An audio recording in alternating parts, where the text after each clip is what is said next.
In Congress, there's harsh criticism of America's role in Libya coming from both sides of the political aisle. Among the critics is Republican Congressman Ron Paul, who says Libya is simply not the American people's fight and that President Obama should have consulted Congress before getting involved. I spoke with the congressman earlier tonight.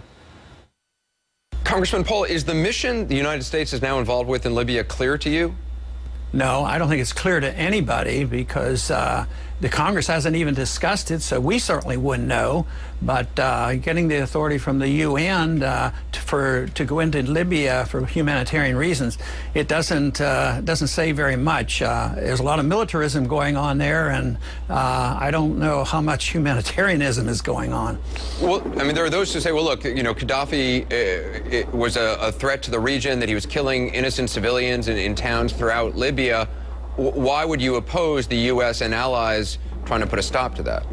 Well, first, I don't think we have the authority to do it, the constitutional authority, and most of the time these things backfire. But if you want to challenge that assumption you made, why was it that 4 or 5 years ago we decided he was, you know, a reformed person and we would start trading with him again after we knew he was a thug, and he's been a thug for 40-some years? So I would say it doesn't make a whole lot of sense us shifting gears like this. But my main argument is that we don't have the authority, and when we get involved, it generally, very rarely does much good. How so? What do you mean it doesn't do much good? Well, when we go in for humanitarian reasons, supposedly, usually we're going in for other reasons. For instance, what we don't know this time is who the opposition really is. There's pretty good evidence now coming out that there's probably some military people involved. Obviously, they have some weapons. That is the dissenters. So it might be an old-fashioned military coup that they've been able to capture some popular support for, and you might be, you know, getting rid of one dictator and bringing in another one for all we know. I mean, the intent is good. I mean, it's everybody feels good about it and wants to help. But just like going into Iraq, you know, it was going to be a couple weeks, and we were going to rid that country of Saddam Hussein, and the oil would pay all the bills. And look at the tragedy that came out of that. And that's far from settled over there. We've been in Afghanistan 10 years.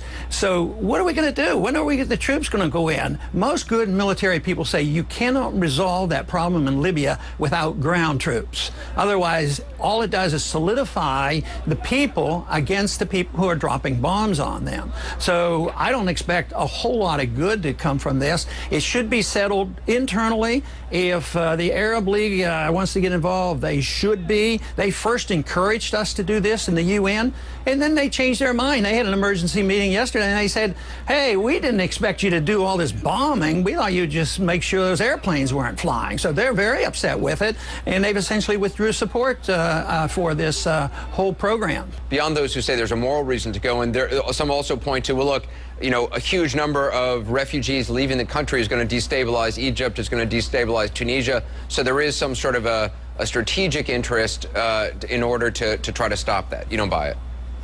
No, I mean, there may be, but I still don't think that puts the obligation on us. I think our policies, our foreign policies, are destabilizing the world financial community, and it's going to destabilize this country because we spend $1 trillion a year on our foreign policy to keep it going, and we're totally bankrupt. And here we're taking another project on, probably spend another $200 million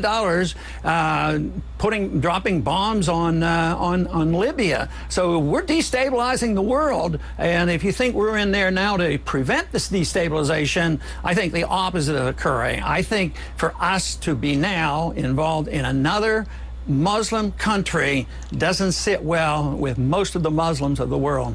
Had the United States sat by, though, wouldn't the United States be accused of siding with Gaddafi?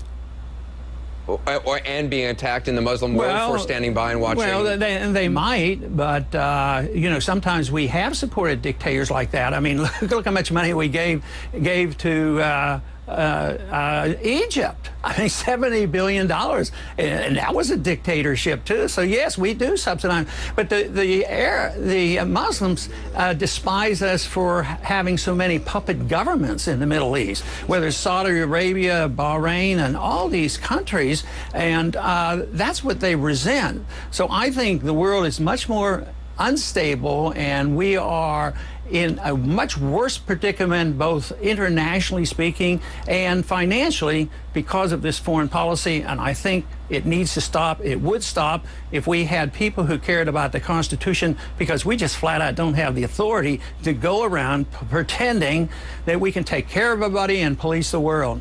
Congressman Paul, I appreciate your time. Thank you.